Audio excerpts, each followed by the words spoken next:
a toddler, which they're the worst, right? Is there any age worse than toddlers? Maybe teenagers, but toddlers are terrible. They're of the devil.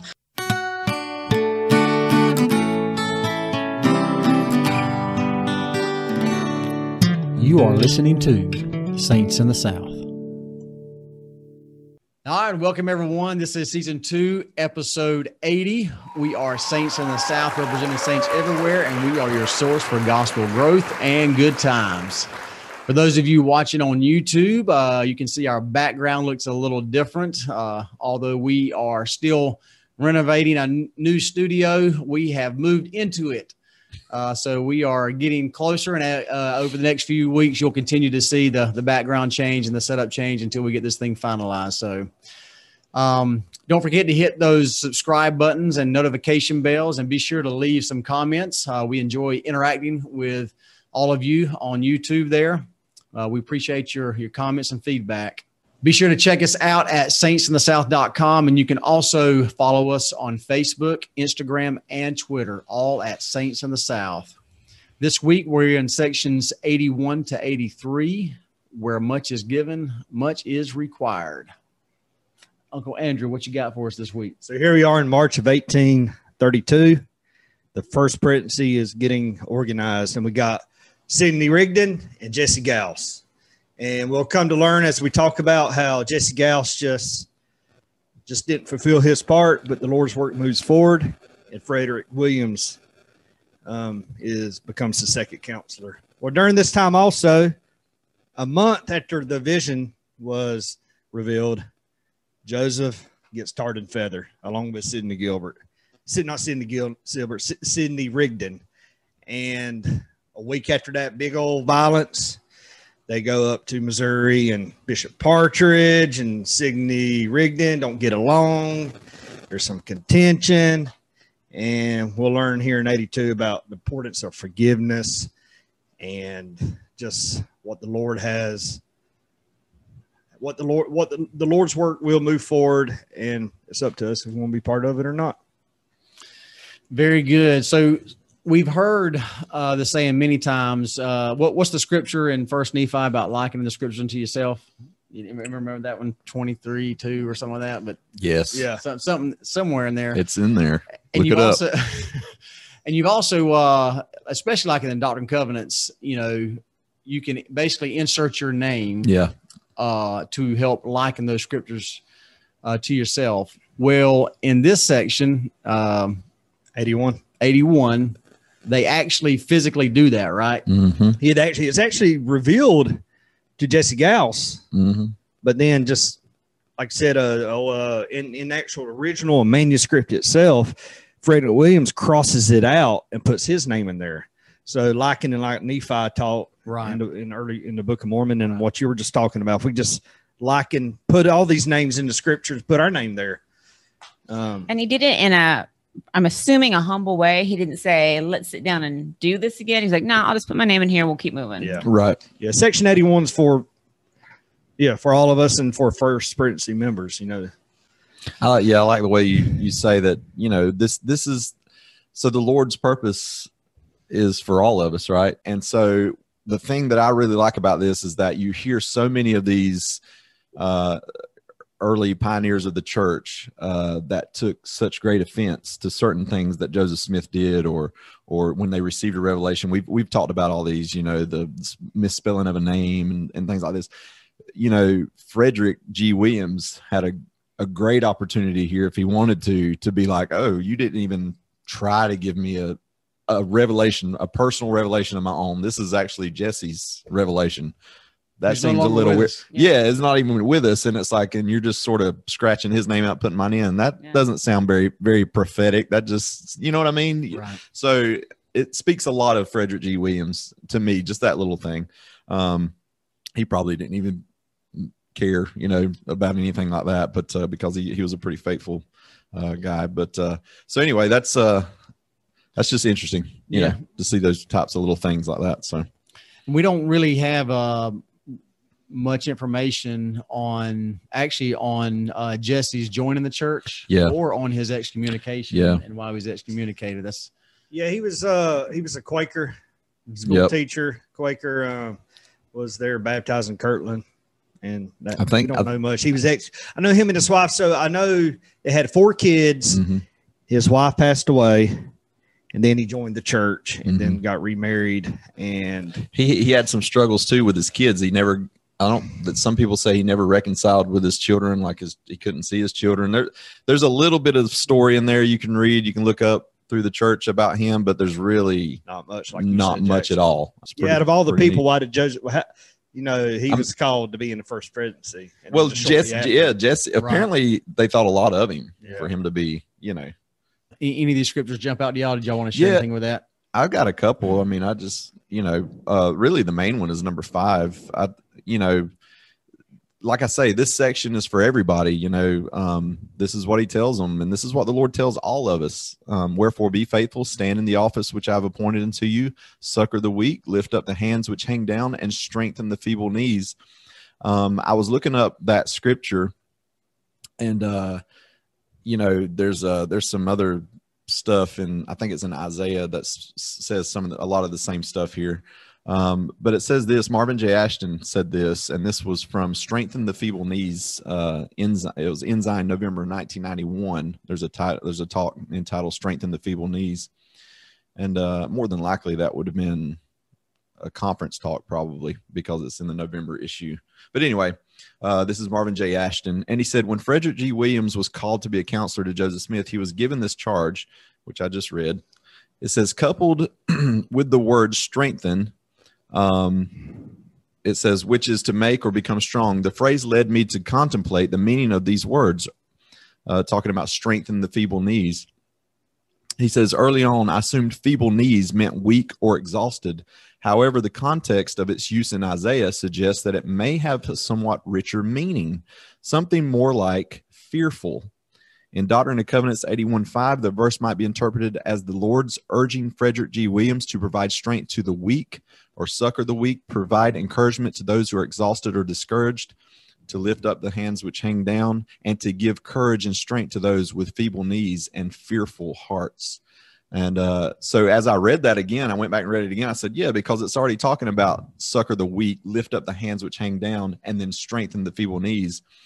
That would be 3 times the Lord saying that they're weak or exhausted, which probably isn't the case. And so, but it says feeble knees. He's thinking maybe fearful, maybe some that are afraid. Jesse in particular, maybe that was something that was very specific to him. Like, hey, strengthen yourself as you strengthen others, which we know we do that as we serve others. But I thought it was very interesting, a little bit of insight there to that. So I like also in verse 5, and again, going back to the whole premise that this section can be applied to any member of the church.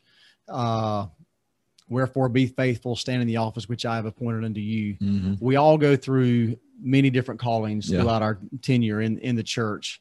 And you've heard the saying, the most important calling in the church is the one you currently have. Yeah. Right. So focus on your calling and do the absolute best that you can. Mm-hmm. Most of us in the church will not serve on the general level of the church. And so, like you said, Marcus, stand in that office and then lift up the weak and the Doctrine and everything. And I think that, the offices which we're appointed to is far more than even just the things we're called in the church. I mean, you're called as a father, as a mother, as an uncle, as a whatever. There's many things we're called to, whatever that is. And the Lord appoints us to many different things. It doesn't necessarily have to come from a bishop as a calling or anything like that. Sometimes it's just life in general. We've been called to this world to, to be valiant in our testimonies. And so it's a very all-encompassing section 81. Can I just say on verse 5, and I will say this till I die, and I've said it on previous episodes, succor means to run to. It is from the Latin root, to run to. That's the original meaning. There are a lot of other meanings people have taken on from it. Mm-hmm. We were talking about it on Relief Society on Sunday, and your wife is a teacher, and she said, what does succor mean? And I shouted. I'm like, it means to run to. And I think she was like, yeah, but what else does it mean? Like, it does mean a lot of other things. It means to run to. The Savior succors us. He runs to us when people aren't actually in need. You know how your kids fall down and hurt themselves, and you wait a second to be like, how serious is this crime? You're right. I'm not the only one. I know I'm not the only one. Oh yeah. The Lord does not hesitate. He actually succors us at all times. So I will say that till I'm dead. I think that's the most beautiful concept of he wants to run to us, and he wants us to do the same for our brothers and sisters. Right. And I wanted to say to you, Jackson, when you squat, do you wear knee sleeves? If I'm doing heavyweight, yes. Why? Because I wear them too. Yeah. Okay. Because it provides strength. It helps support the knees. But really, it's just a piece of fabric, right? Right. It gives me comfort. Okay. I kept thinking about that as we strengthen the feeble knees. We go to Isaiah. It says we confirm the feeble knees. There's a lot of weight I could probably squat without my knee sleeves, without my belt. But that added support, it's not much. It's just a little bit of leather belt. Keeps my breathing in line. A little bit of knee sleeve keeps my knees feeling like they're on track. Secure, that's right. And it's not a ton. So I think sometimes when we say support people, we don't actually have to do a whole lot. Sometimes it's a verbal confirmation of what they're doing. Sometimes it's big things. Sometimes it's just a little bit of fabric. I like that. Section 82. 82. It actually starts off with, inasmuch as you have forgiven one another your trespasses, even so I, the Lord, forgive you. And the context behind that is Bishop Partridge and Sidney Rigdon. There's something going on. We don't know, but we do know there's contention. They're not getting along. And this section is revealed. And anyways, they make up and good to go later on. But anyways, I just like how section 82 begins with that. It's required for us to forgive one another. Yeah, when I read that, I was a little disheartened. I was like, come on, Sidney. Edward Partridge is awesome. And that's my kinfolk, right? I mean, that's the people I'm kin to. This is after the tar and feathering, right? Yeah, right after. Yeah, this is a week after. So, yeah. And again, we know that Sidney had I know. Afterwards. It's like this could have something. It may very well it could have. It could have. With his brain injury and everything. So yeah, that's right. And one thing we didn't talk much about, we always think of Joseph, tarred and feather, but Sidney, was right there. When Joseph saw Sidney, he was unconscious. They dragged him with his head bouncing the ground and all. So I mean, yeah, he might have had a headache. Yeah, I'd have a headache too for sure. So and you just don't get along with some people, and that's fine too. I know I've left ward council or just random meetings of being like, I don't think that's a bad person. We don't do things the same way. And I have to remind myself, like, we're just not getting along. It doesn't mean they're a bad person. And I kind of like hearing there's dissensions from the standpoint of everyone does this. Everyone has to go through figuring out how to get along with different people. In the parenting section of the manual, it has a great talk linked by Carol Stevens from the 2015 conference. It is, what is it? If you love me, keep my commandments. Talk so much about commandments in here and the importance of commandments. She does a really great talk of trying to teach a toddler, which they're the worst, right? Is there any age worse than toddlers? Maybe teenagers, but toddlers are terrible. They're of the devil. But trying to teach these very strong-willed small people how to listen and to learn. And she goes through this whole example of, when you're the adult and a small child has got you cornered or floored, or you just don't know what the next step is, how can you love someone and keep the commandments and not force their will? Because does God force our will?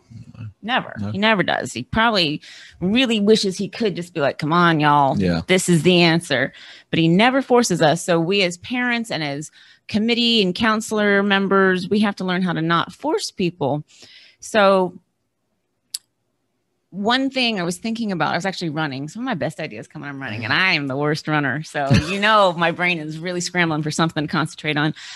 Think about a magnet. And what do you do with a magnet? You can't force the poles together that aren't supposed to be forced together. Right. Have you ever tried to do that though? Like how long can you last like that? Not long. You're not going to want to. It's terrible. You can't live in this extremity. I think a lot about when the Lord gives us commandments, he wants us to love them. Right. And that's really easy to say. But I think a lot of the times we have the concept, I have to love this commandment. It's like poles together on a magnet. You can do it very briefly, but it's not effective. Right. But what is incredibly effective is reverse the pole around to the side that matches, and they go right together. I think that's how the Lord wants us to see his commandments. Like, what needs to change? The commandment's not going to change, but our perspective can. Our method can. The way we do certain things, if we're patient enough, we'll figure out a way to make the magnet work, because once the magnet is connected, it's really strong, but we can't force it in a way that's not going a natural thing. Right. Does that make sense? Yeah, absolutely. Yeah. You think, sometimes especially in the early stages of life, we are, forcing our kids to do things. It's all part of training and teaching and everything. Right. You think the Lord kind of does that sometimes with us? Well, I think he gives us certain callings to be like, look, there you go. That's you're going to be forced into learning how to love people because you have to serve them. You could look at, definitely he's guiding us, right? And you can look at guidance sometimes as, oh, you sort of directed me into this area, but we still have the choice not to do that. Right. Or, so. I think a lot of people say, well, you're not supposed to say to your kid, because I said so. I say it plenty. I have no issue with saying because I said so. But he also says in one of the verses that you may understand. He wants us to enforce things and not from blind allegiance, but because the person you're talking to, coworker, whoever, needs to understand. And I think that sometimes in an emergency situation, I'll be like, just do it now because I said, right? This is not the time for the 5-point bulletin on my emotional background at the moment that I said we should be doing this. But the Lord ultimately does want us to have understanding with other people of why the commandments are. And I think we need to do that with ourselves. I think I was talking to a really good friend. She lives out in Salt Lake, about some of the commandments the Lord has given us. And just seeing how different people in the church execute different things we've been asked to do. But what it really comes down to is, do you love this commandment? Do you feel power from this commandment? I think once you start feeling power from some of the commandments, it's a lot easier to do them. But you always start out rocky, like, I don't love this right now, but I'm going to do it. And I like what you said, because I said sometimes we have to do some things in the church that we don't fully understand, but we just know that the Lord said it. Sometimes we have to go with that. That's a very powerful thing, actually, when you know the person. Obviously, with us, we're all imperfect people, but the Lord's perfect. And so if the Lord says to do something, we're going to at least do it just because we know he said it, and we'll eventually learn why he said it and what the purpose is and things like that. But sometimes we do have to just go off of that because he said it. I know not say the Lord commanded me. But also, is it a litmus test, personal litmus test of how much we actually love the Lord? We say we love the Lord. That's true. But if we pick and choose the things we're willing to do we actually love the Lord to the level we think we do? Are we actually a 5 when we need to be a 7? That's a good point. So in verse 3 of 82, one of the famous scriptures, for of him unto much is given, much is required, and he who sins against the greater light shall receive the greater condemnation.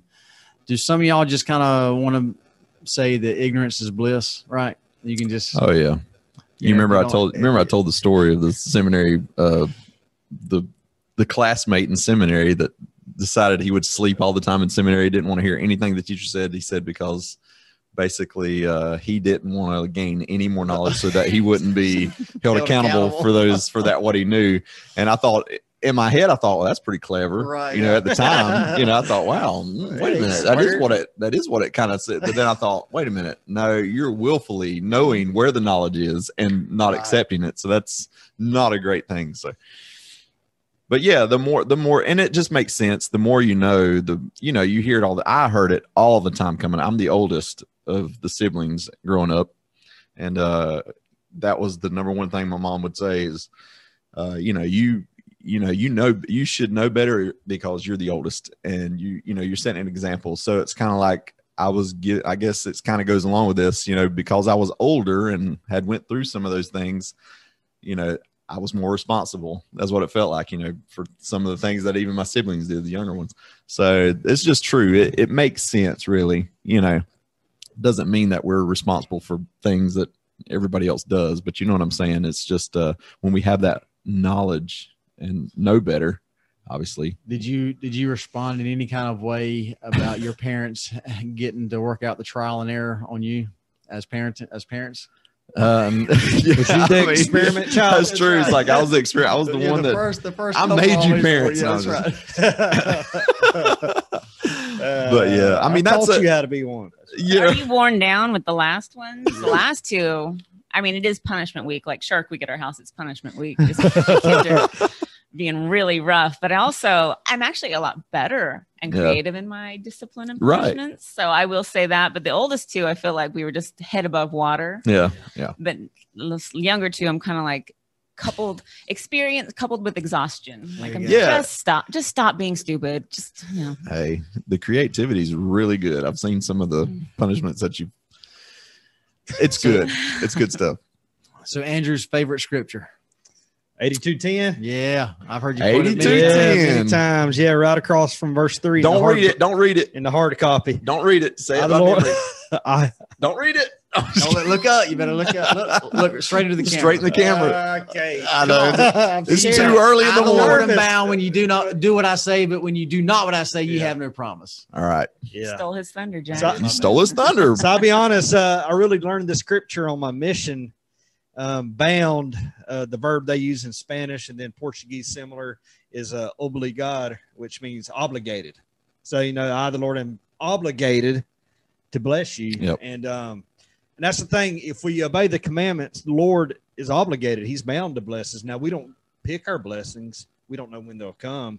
But if we're obedient and keep the commandments, He is obligated and bound to bless His children here on earth. When I first heard this verse, I think it was a counselor in the bishopric that had said it, a good friend of ours, family friend, Stevie Sermons, for those that may know in this room. I know some of you guys know him, but anyway, when he read it, he said it in a talk or something. And I remember hearing that verse and I was younger, and I just thought that is the coolest verse ever, because it's like, wow, the Lord has to bless me. Like it felt weird that the Lord had to do something. Yeah, for sure. You know what I mean? It's like, wait a minute, He's the Lord. He don't Right, have to do anything. That's what it feels like. But it's like, whoa, no. I mean, it's like you're saying, he is obligated, and it's not because I don't know how to explain it, but it's the way it works, right? I mean, it's like it's like a law. It's the law of gravity. It's the law of, it's just this is the way it works. We do what He asks us to do, and in turn, He does what He says He will do. And so I think sometimes we think because of our humanity and mortality, I think we assume He's more like us when we're trying to be more like Him. Exactly. Like He wants to give us all these things. I think sometimes we think He's withholding or doesn't want to give those things because we are selfish like that, but He is not. Yeah, in this context, He wants to be bound or obligated to do what He says He's going to do. He wants to do that. That's His desire. There's no reluctance. Desire. I feel like sometimes Exactly. the kids ask me to do something and I'm reluctant. I'm like, oh, I really hate some of the movies they want to watch. But no, the Lord is like, if that is the blessing you desire and it's righteous, He's like, come on over. Let's do it. But the thing that we sometimes get hung up on is the Lord's timetable. Yeah. That's true. One of I sure don't like it. Jeffrey R. Holland's talks. I can't remember which talk it is, but he talks about Friday will come. Maybe that right. Yeah, exactly. He's my favorite. And I'm Holland is awesome. Yep. But he says they may not come today, they may not come tomorrow, and they may not come in this lifetime, but I promise you they will come. Yeah, right. Sunday will come, Joseph Worthland. I'm sorry, I was conflating two different people with the same message. For you still following, good. for you still good stuff. Taking notes at home, Natalie. No, but you're right. The Lord's timetable. Yeah, we don't pick them. We don't know what blessings we'll get, but if we're worthy and our desires righteous. I'll take a house on the beach for $300, please. Yeah, right. Oh, what if it's hurricane season, right? The Lord's timing. That's right. Yeah, He's going to put you there during the winter. And I don't know why I said that. I don't like the beach. So. Wow. I know. Actually, when you said that, I was like, I want the mountains. Resale if you're going to flip it. Yeah, right. That's true. And there you go. See? Instead, we live in the swamp. Just as good. Look, I like the way that too in verse 9, he says, in other words, I give unto you directions. He's talking about commandments, right? I give unto you commandments. And I love how he explains commandments here. He says, or in other words, I've given to you directions how you may act before me, and it may turn to you for your salvation. It sounds like it made me think of the magnets turning. Yeah, exactly. And it's like it's commandments are guide rails. I mean, they help direct us where we need to be. And so many people look at them as barriers, and it's not. It's like, I think of cattle, how they have the, I'm not a farmer. Prod? No, not a cattle prod. That can be right before they kill them. Yeah, you know how they lure them to the slaughter. No. Farmer Marcus over That's there. totally. Look here. Okay, let me think of another analogy. No, but I just think of how they guide cattle with the gates, and it's not so much that it's a barrier like that keeps them or restricts them, but they're trying to get them to another area, to another field where there's new grass where they can eat or whatever, and they move them that way or whatever. But Farmer Joe over there. Well, I'm not, but I got 400 head of cattle. That's awesome. No, I don't. Don't send me cattle stuff. All right, so some boots would be cool. Anyway, so commandments are guide rails, right? They're not barriers. We need to look at them, and the Lord explains that very cool here, very generously. Yeah, it's like, wow, this what it's for. It's how you're supposed to act. It's how you're supposed to live your life. And I've said before that a commandment is the absolute best way to do something. I mean, it's if the Lord has said, like the word of wisdom or whatever, that's the absolute best way to live our life is through the word of wisdom. I mean, as far as health wise, our bodies. And so the Lord doesn't give commandments to oppress us. He gives it to us to, what's lift us up. Something that lifts us up. Yeah. And give us the absolute best life we can have, so I just thought it was interesting how he mentioned that there in verse 9, how he says it, Anything else in 82? Well, this is also where they do the united firm, right? They're still talking about the united firm. We've already discussed kind of what that is. Yeah. The thing that I like about it is Gordon B. Hinckley, and I'd forgotten about this. This was from Why Do We Do Some of the Things We Do from the November 1999 issue of Ensign. And he just talks about it. It's a fairly long little quote thing here, but basically what he's saying is that the church has, especially during the beginning of the, because there's businesses here that are being established, right, to make money off of. And it says that there are church-owned businesses still today. The church still owns businesses, not as many as they did early on. They've, let's see, they've got different, banks, hospitals. They've divested a lot of these businesses because basically they don't need them anymore. They're not relevant, right. But they still keep some of the things like the radio stations, the television station. They got their own, I don't know. I probably should have just read it because I can't remember everything. There's real estate things that they own, properties. Zion Bank. Yeah, there's things in banks and stuff. And so they do that. And I love how Gordon B. Hinckley was very matter of fact about things. He was very open about things. He didn't like cover things up. And he says, do we make money off of these? He says, yeah, millions of dollars. He said, and we distribute that to things, feeding people and helping other countries. And so the church still does this today. They probably don't need it as much as they did early on, but that was the reason they had it early on, was to help them have the funds and the things that they need to help people in the world. You got to remember, this is the church of Jesus Christ, and Jesus Christ wants to succor those and run to those and help those. Who are those people that he's going to count on to do that? It's us. It's his children here on the earth. And when I say us, I'm not talking about members of the church. I'm talking about all of his children are to help one another. And yes, you do need money. You do need money to sometimes to help people, not all the time, not on every situation, but on a global level.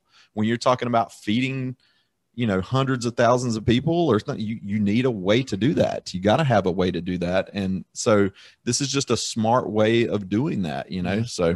Well, I also think a lot of the early things failed. He gave a lot of opportunities to fail. And we know that failures is just a learning experience. I thought it was interesting, everything we've talked about with all the things the Bank of Kirtland will talk about and things like that.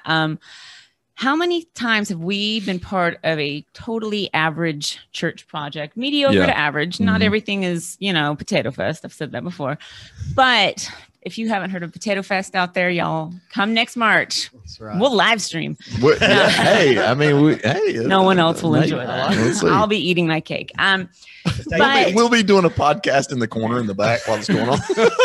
But how many, like the project was average, but a seed was planted and thrived. My dad, I think this is a funny example. My dad was always the stake DJ for stake dances growing up.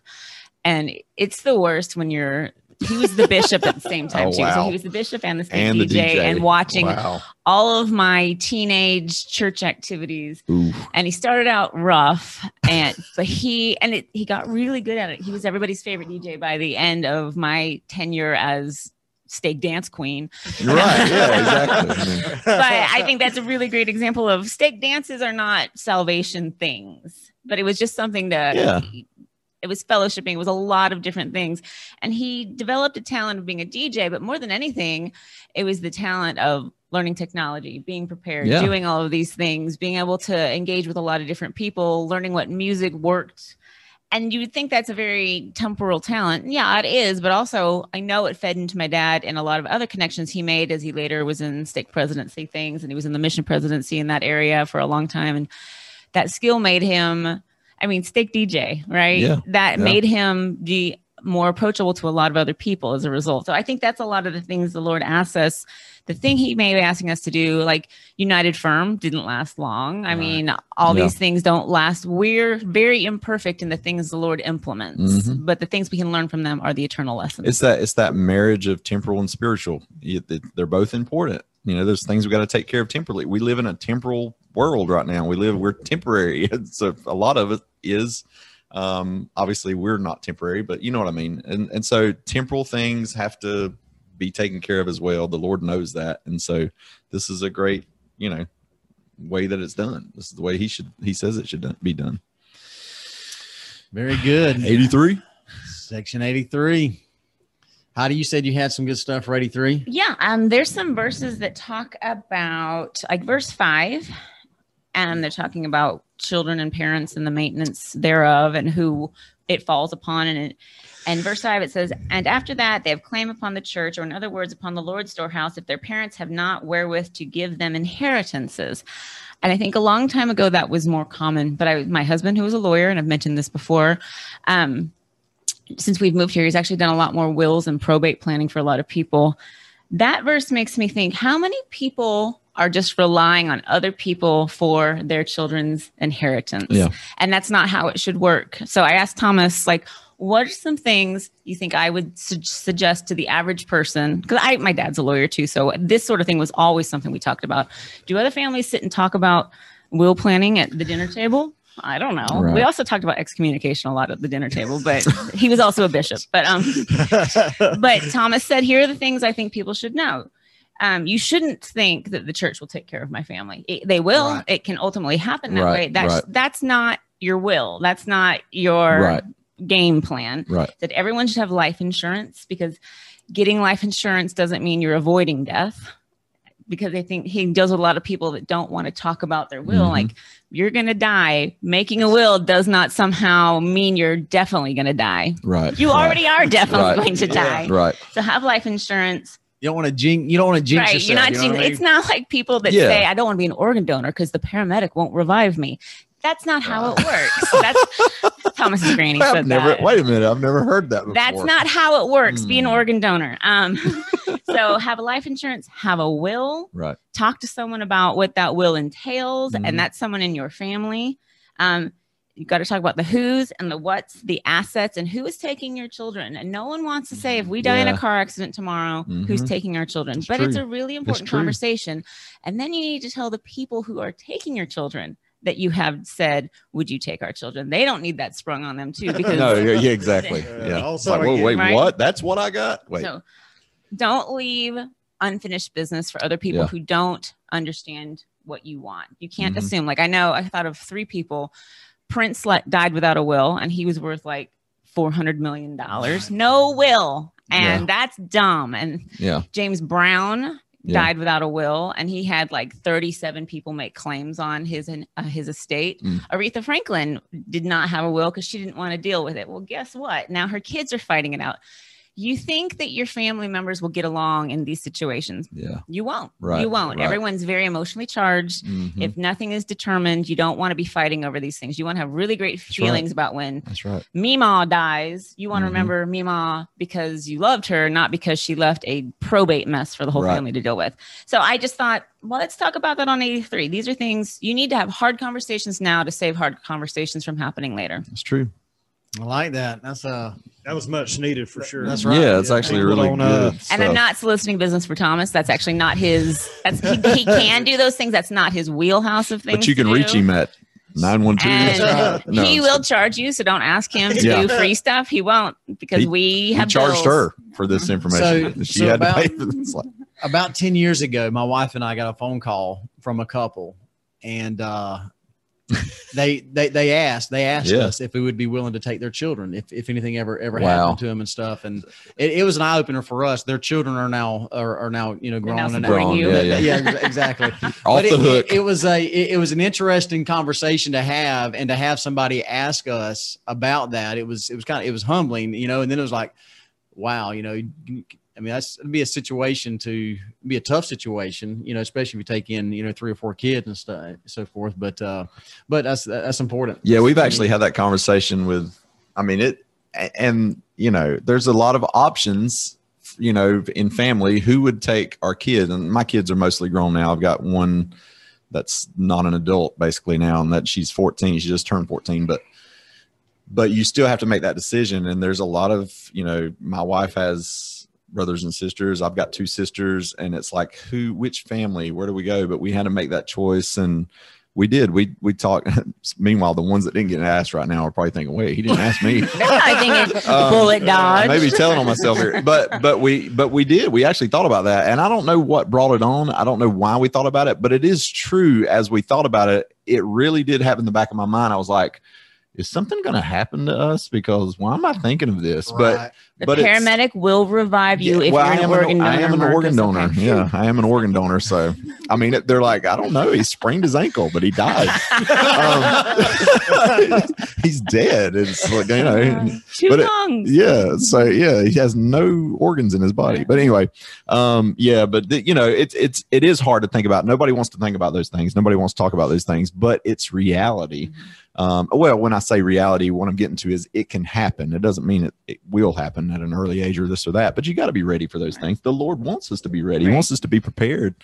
And it's a lot of wasted time when people have to bicker about things. And I was talking to a friend yesterday. She was driving a relative's car because her car was getting fixed, and somebody was mad at her because it was Uncle Bobby Jim's car, and he had died recently, and they weren't driving it. She's like, well, no one's driving this car for sentimental reasons. Like, don't make sentimental choices. They're pointless. I mean, you can be sentimental, but if you're not going to drive a perfectly good paid for car because someone's dead, who is that serving? Yeah, right. Yeah.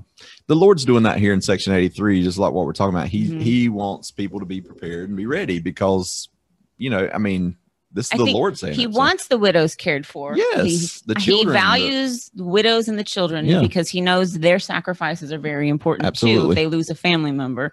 But he's also saying, let's not just wake up and hope today's not the day. So the thing I thought about in this chapter, really one of the things that always strikes me when I hear about widows or anything, when the Lord, and he's very passionate, by the way, the Lord is, obviously about widows and taking care of them and children and things like that. But I think about when he's on the cross and his mother is there, what better lesson in those little bit words. Thinking about himself. Still not thinking about himself, and knowing, hey, I need my mother taken care of.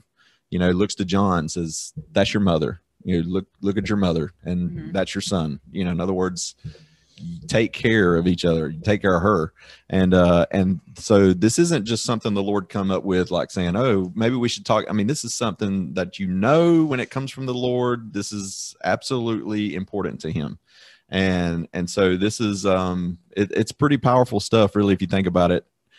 he lays it all out how it should go, who the church should take care of, who the parent should take care of, who whatever, and how it goes, but the church also isn't a babysitting service. Exactly. You got to know how that works. And Jackson being a bishop, he knows, having been a bishop, knows that, there's, and I hate saying this, but there are people that join the church that want the handouts, and that's it. And I've seen it, and it's sad, because they know that we're a giving church, but we have to be very, very careful. And Jackson knows, I'm sure, done it more than I did, but you got to be very careful of how you distribute those funds. Those funds are holy, and they're, like I always said, I never think of it as money. I think of it as like faith and love. And, when you talk about fast offerings and things that the church has, but that's the, faith of the people that you're giving out, basically. Yeah. And you got to be really careful about sacred stuff. And so,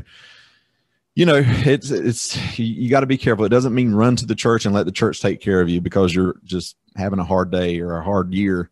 But yeah, talk to your bishop and things, find out what needs to happen. But always, there's a sequence of order that has to happen for that. And the Lord lays that out here, how that works. So. All right, there you go. Episode 80 in the books. We are well on our way to episode 100. Be there with us. That's right. Until next time, y'all keep on striving.